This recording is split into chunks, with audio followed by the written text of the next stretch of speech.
Hey guys, this is Jonathan at SyniteAudio, and today I'll be showing you how to use Wave-4, the single cycle waveform oscillator block for Reaktor 6.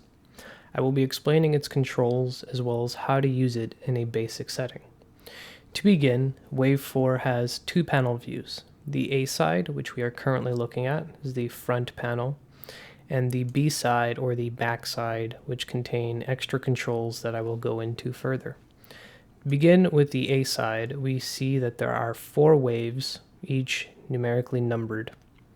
Each wave has the exact same controls, such as level, transposition to go up or down 48 semitones. We have the reverse sample playback toggle, delete button to delete the currently loaded waveform, and invert polarity for playback.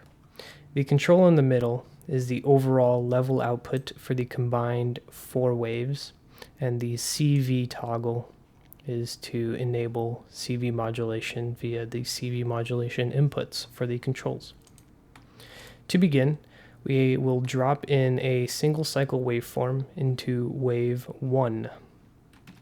So locate your single cycle waveforms, select one, and drop it in. I have dropped in analog saw.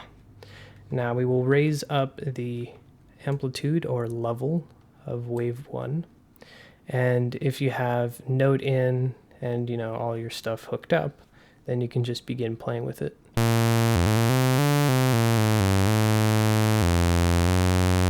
Right off the bat. Now this plays exactly as it is. So for example, right now it is a descending sawtooth, but we can use reverse to play it as an ascending sawtooth.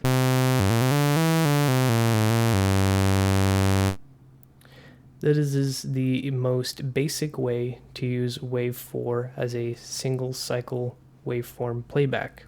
However, we can drop up to 4 of these to create a more complex wave shape. So I have here the basic 4 waves.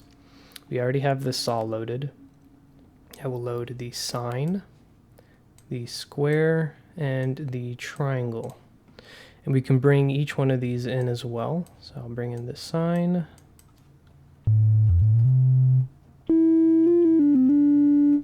We have the saw, or not the saw, the square actually. And the triangle.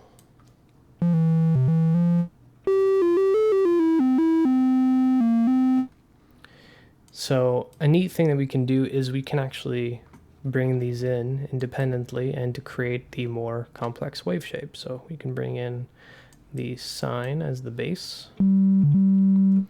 Let's bring in some sawtooth. A little bit of the pulse, square.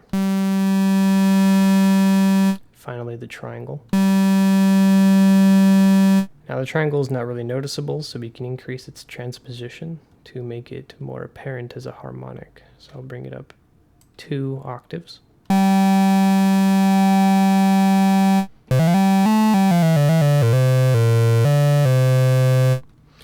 This is also the most basic way. However, I will show you right now how to use this level control in the center. So if you find the combined level to be too hot or too loud, you can use this central level control to alter the overall level of all of them.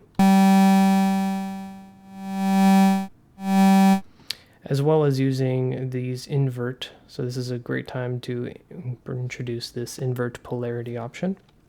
So I'm going to go back to just using the sine and the sawtooth. I can invert polarity of any one of these 4 waves. However, if we're just using these 2, I will invert polarity of the sawtooth.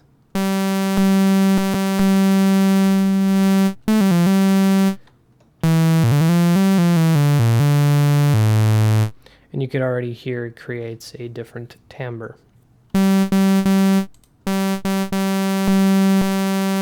As well as reverse playback.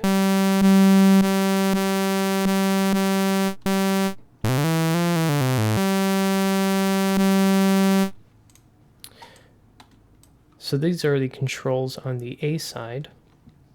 Moving on, we will now go on to the B side. So right off the bat, we can see that these controls, these extra controls for each wave, have overtaken the graphical overlay of, or the wave show, so what shows the wave. And these controls range from FM, frequency modulation amount, to key tracking, the FM mode, so we have exponential, linear through Z, as well as fine tuning.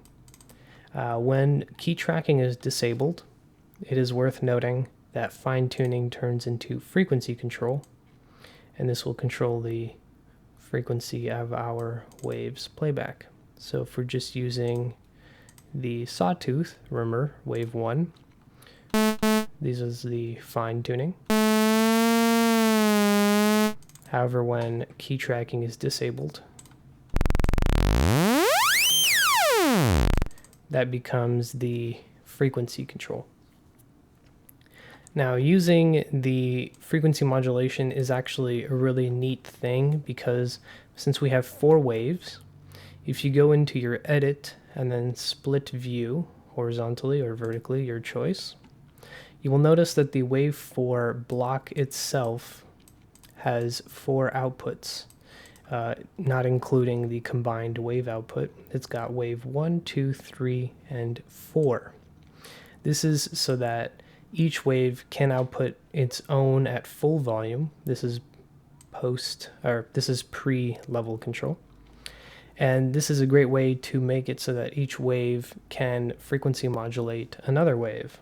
So for example, I can have the sine wave of wave 2 frequency modulate the sawtooth of wave 1. So we hook up the output of wave 2 into a dummy plus, which adds nothing to it. It's just to create a feedback loop, into our wave 1. Now if we move to the B panel, we can increase, well, let me key track real quick. We can increase the frequency modulation amount of wave 1 to here an exponential. This is the mode set right now. Exponential frequency modulation.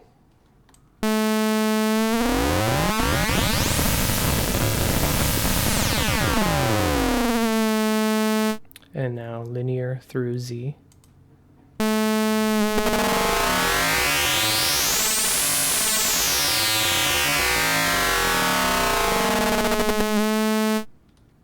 This is a great way to create more complex wave shapes within. So we can have each wave output via their level control and frequency modulate via an external source to create even more variation. Now I will be showing you different single cycles other than just the basic 4 types that we know. So let me delete these other 3. And so for wave 2, instead of the sine wave, I will be putting in a more complex shape, like a voice sample that I've turned into a single cycle. So let's play this.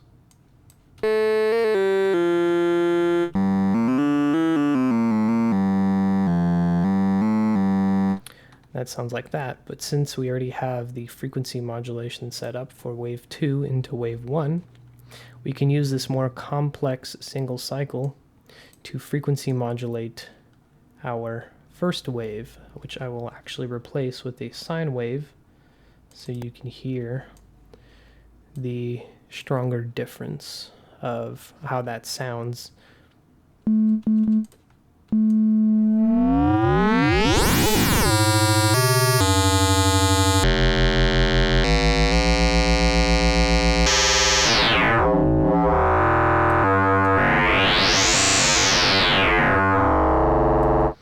As well as this sort of frequency modulation, I have not tapped into non-key tracked. So when we disable key tracking on our initial wave here, we can actually use this now wave as an LFO, which is really quite neat. So I can use this wave as an LFO if I bring the frequency down enough. So let's run this at about 1 hertz, or 1 hertz, my bad.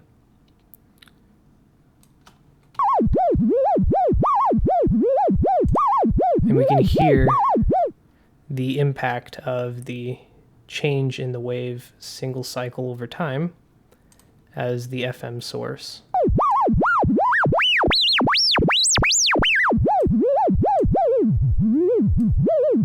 To create a more complex LFO just from this. So not only can Wave-4 be used as a complex single cycle waveform oscillator, but it can also be used as a complex single cycle LFO source. And this is not even, if you're using the combined output, yes, then you can combine all 4 LFOs together. However, if you use each wave's individual output, as has been done for Wave 2 to frequency modulate Wave 1, we have essentially a 4-wave LFO that is, well, single cycle waveform LFO that's 4 with reverse playback.